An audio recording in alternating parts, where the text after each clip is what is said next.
Hawk and Rev Vampire Slayers. What did you think of it? In 3 words. I let's see. In 3 words, Right. didn't finish happy. Let me see. I fell asleep. I fell asleep. That's good. That's literally. I was a half an hour into that, and nothing had happened yet, and I was like, okay. I mean, listen. If you go in for a half an hour and they're still staring at a parked car, right? You're going, I don't know. I don't know if this film is actually going anywhere else but that parked car. There was one scene where they ripped apart a body that was pretty funny, but that was it. Yeah, I mean, otherwise it was like, oh god.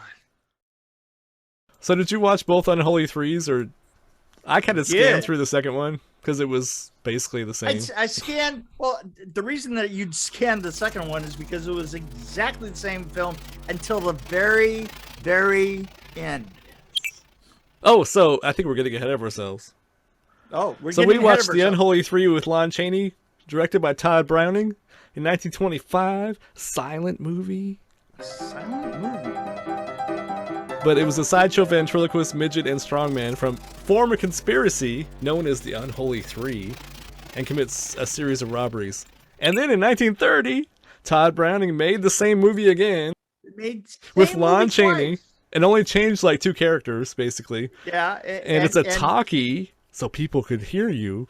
And it's the same, it's close to being a shot-by-shot version of the same film. Even down to the set of the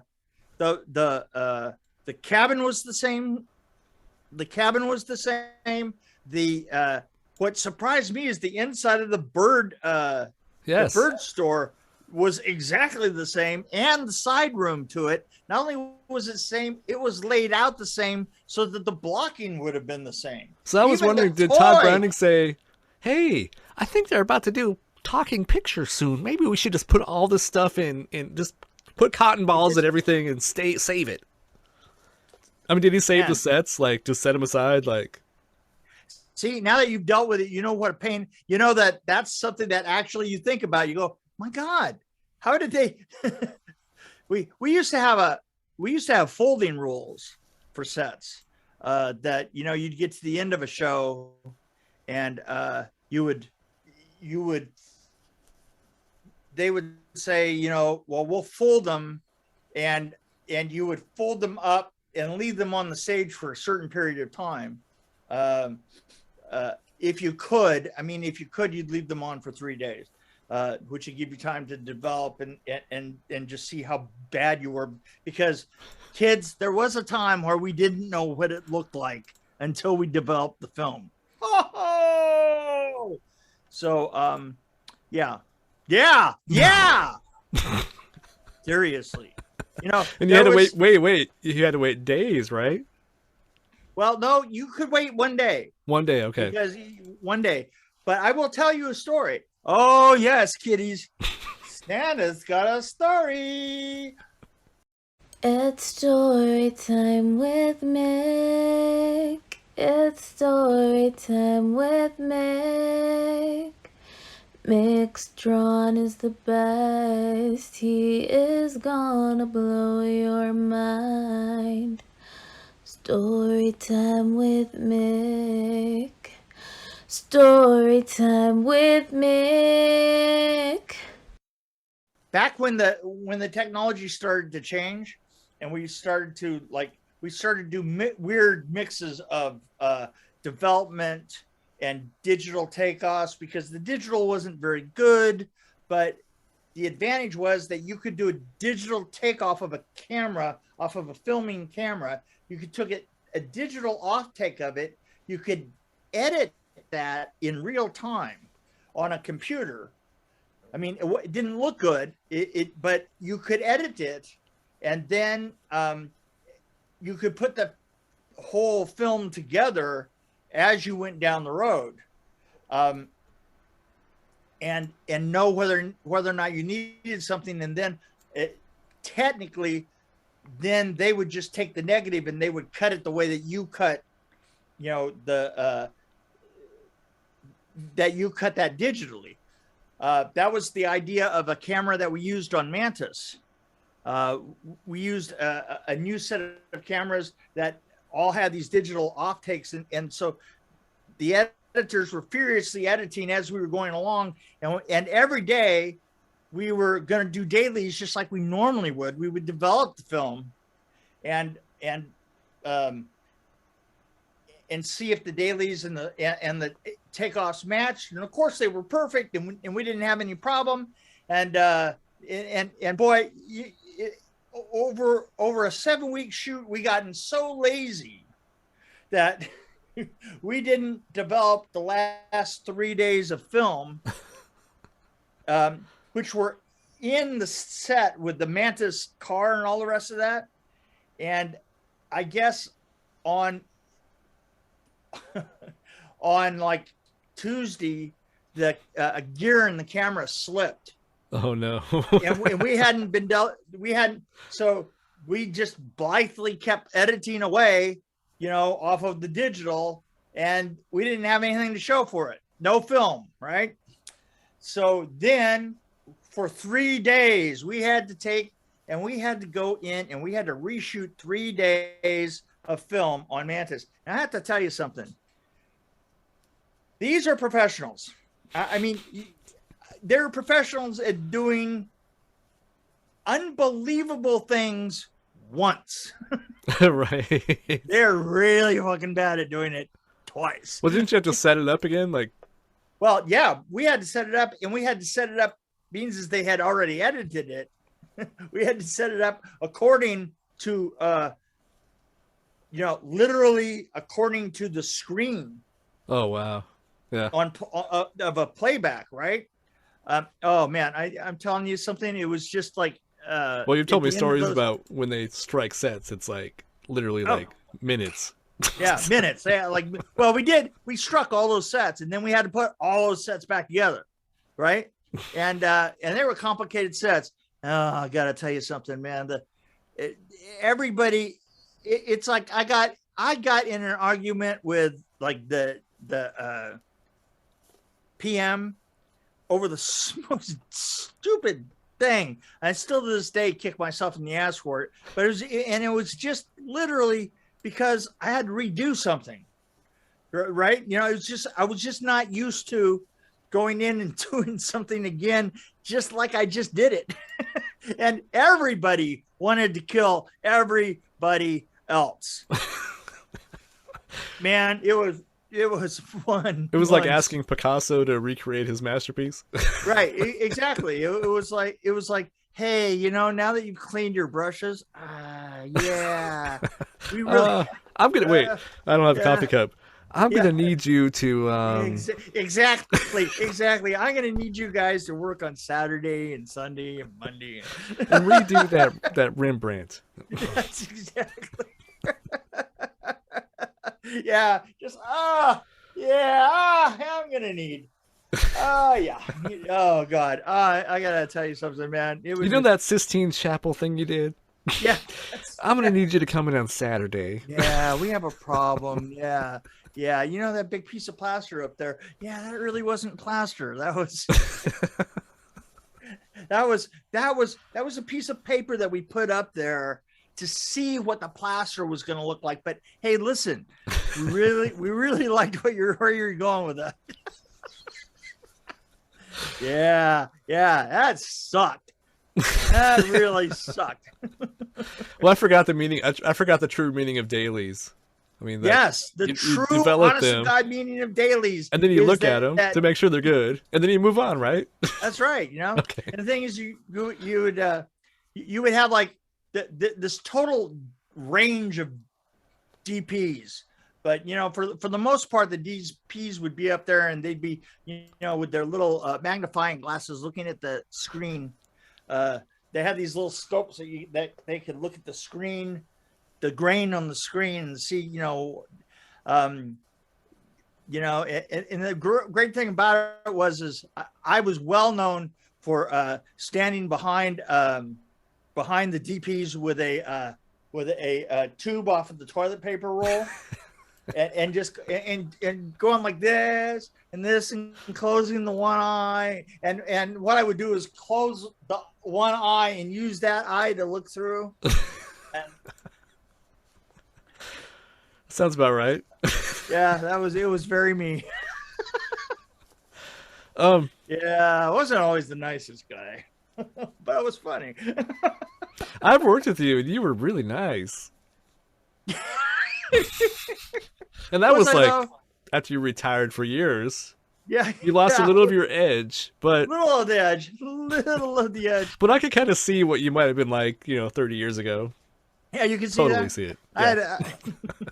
I used to have this phrase that if I was on set and I needed something, I turn around and said, I need this and this and this, and then I go, and it's okay to run.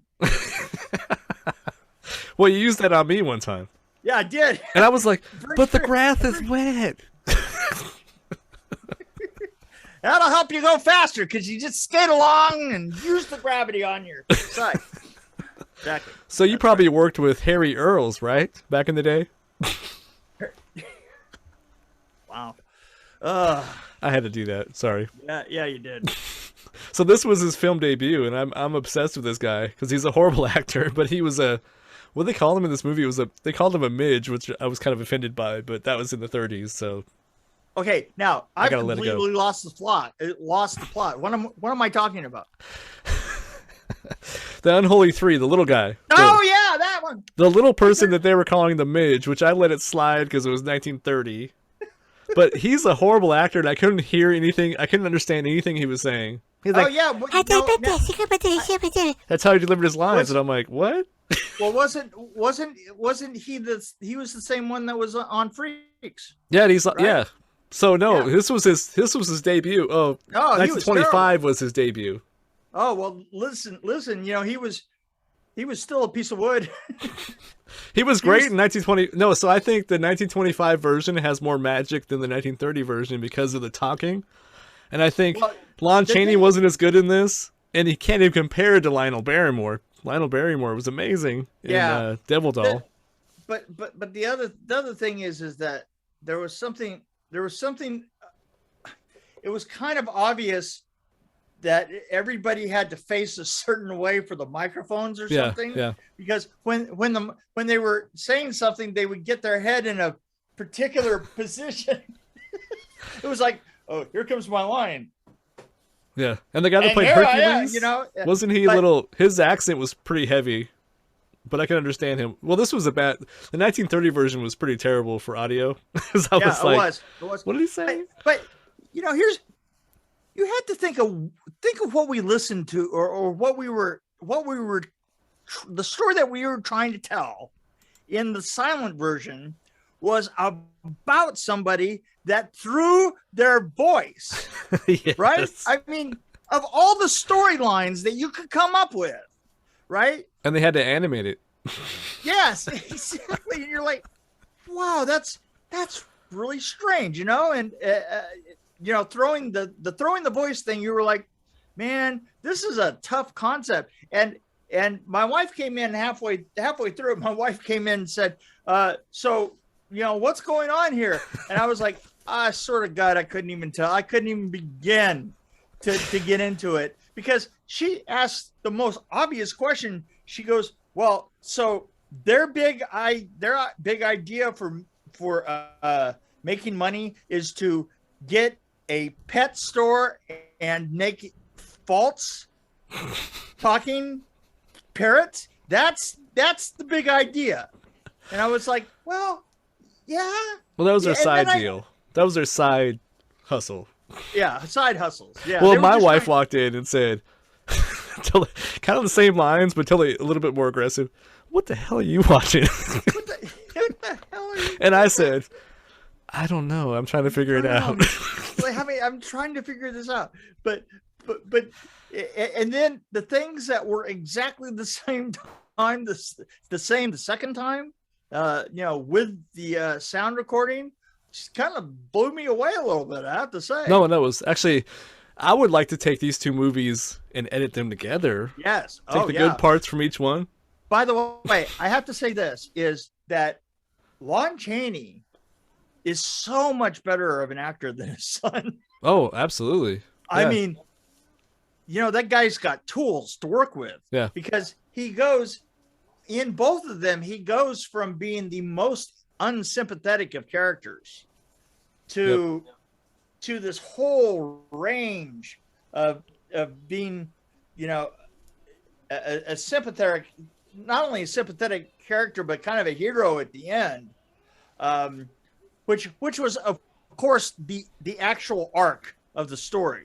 Yeah, right? no, he had a good character arc, and actually, I read somewhere that they called. So it's funny because we talked about Mel Blanc being the man of 1,000 voices. Right. Well, right. I saw that Lon Chaney was like the man of 1,000 faces. 1,000 faces. Which right? I didn't know that before, but Right, I can totally no one- see it because you can see no- his development no from the one- beginning. See, no one knew that this was his face because he'd actually borrowed it from somebody else. Yeah, it looked totally different. It really, Totally fooled me. well, No. it is really weird. Is his face did change quite a bit from the beginning to the end. I mean, he could play that very snarky kind of evil guy, but then at the very end, he was a very sympathetic character, you know. And Well, yeah. he didn't. How long did he live after this one? I mean, I don't think he lived much longer, did he? After the second one, Wasn't he like? Didn't he die like in the 30s, or am I completely? oh yeah, wrong? no, he died right after that. I had heard that he was on his last legs as they were doing that last Todd Browning film, you know. Well, you can see that, like, you can see that he was the actor in this movie. Like, Oh yeah, no, he carried the whole thing, and everybody else was just kind of but, amateurs. you know, in the first one, the girl was good in the first one. Yeah, The girl had kind of an on evil switch, off evil switch, right? You know, she did that well. The girl in the sound version of it did not. right. Yep. She didn't carry herself from good to evil very well. She just looked confused.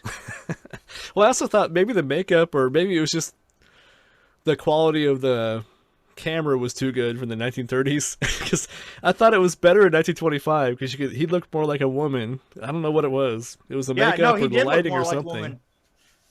Okay, name another enormous difference between the two films that I thought in the middle. I went, oh my gosh, come on, think of one. It was a simian problem. It's a real ape. It was a real ape in the first one. Oh, yeah. Oh no, you're right. It took me about halfway to realize. Oh, Oh, that's that dude is wearing an ape suit. Yeah, right. The first one was real, and the second one was not. Yeah, it actually Which took me a was while to funny realize that.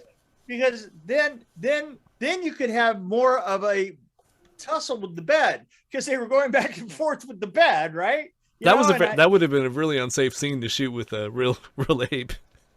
yeah, they did it the first time. That was a real ape in the first one. Well, that was right out. They were basically walking out of the circus, right? Didn't they just borrow that ape from the circus, probably? Right. No, I'm sure that they did. I mean, that's you know, Todd Browning and circuses seem to like kind of go hand in hand through his entire career.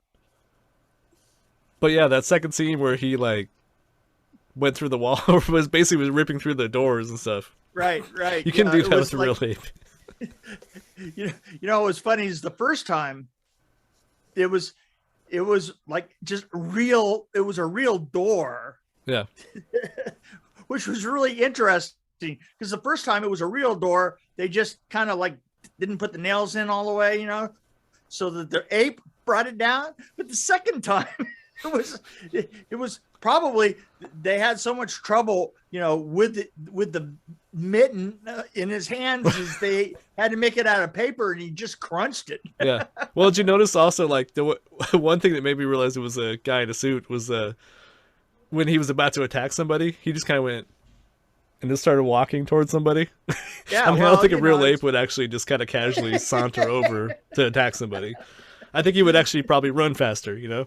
Yeah, but, He'd probably jump. yeah. So But anyway. So we've got it all here. We've got you know great actors, marginal apes, the the strongman in both cases was just absolutely ignorable. I just wish I saw a better version that was kind of remastered, maybe. It's, you know what? Even down to the same bank, the same little. Everything was the same. That was ridiculous. It was. Well, they changed out the dorky guy in the first one was better than the dorky guy in the second one. Yeah, they did change the way that the circus looked at the very beginning. You got more detail. It didn't just look like it was just a side of canvas with some things on it. You know, it was a little bit more involved. Well, even the dummy was better in the first one. Yeah, they did get it. They got a side angle, but then once we got into the rest of it, man, it was just right down the line. It was the same thing. I'd like to watch Dream Warrior you. Pretty amazing. You didn't know I was so talented, did you?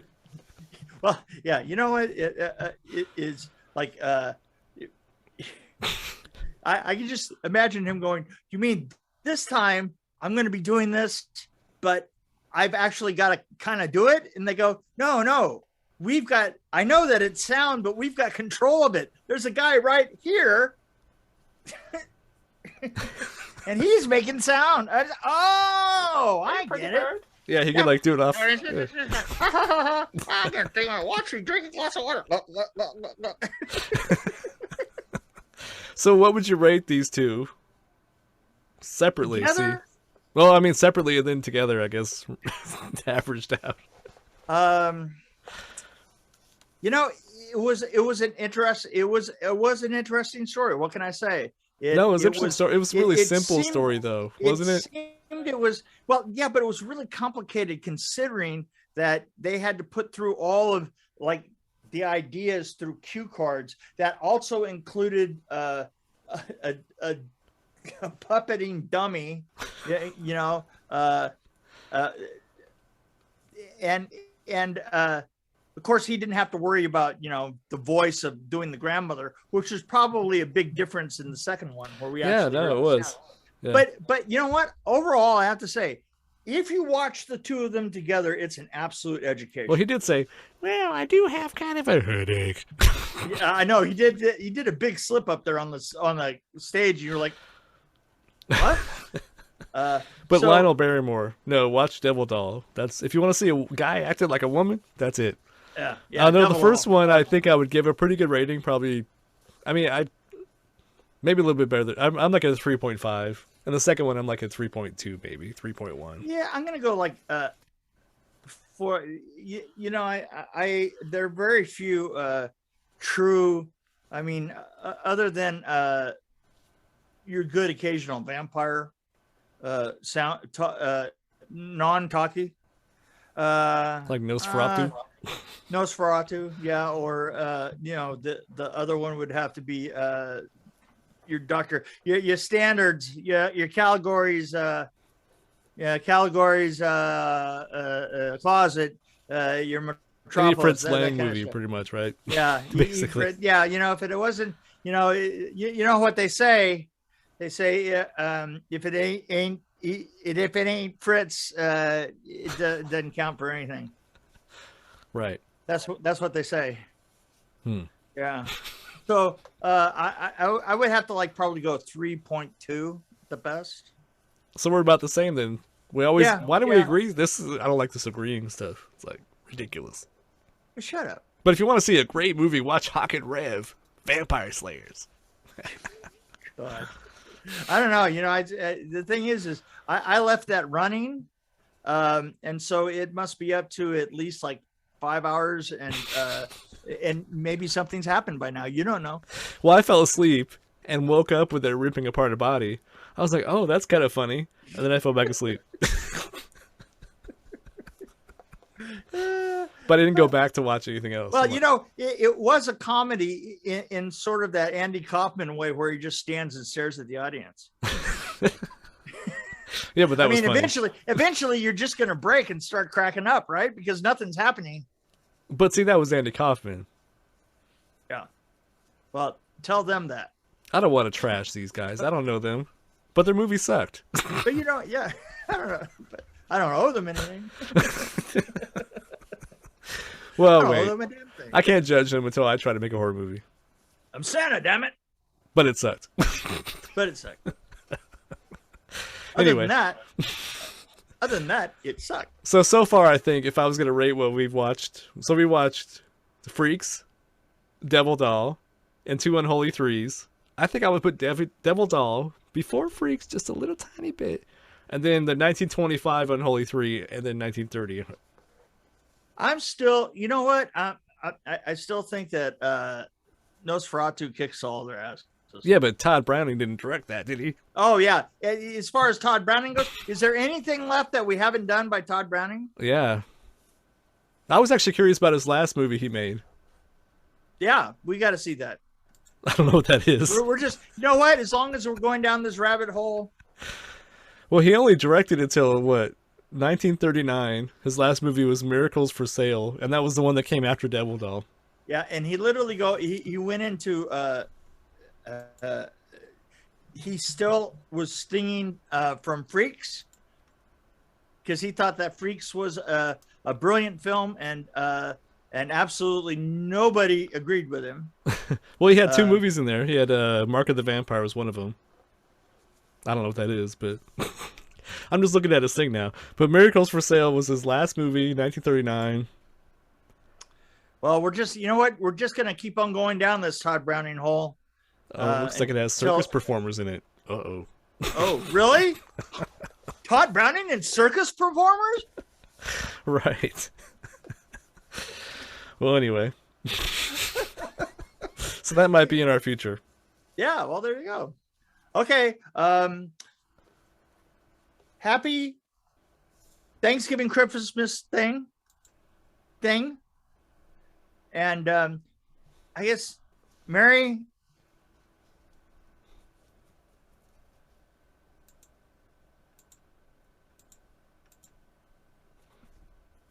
Well said. Thank you.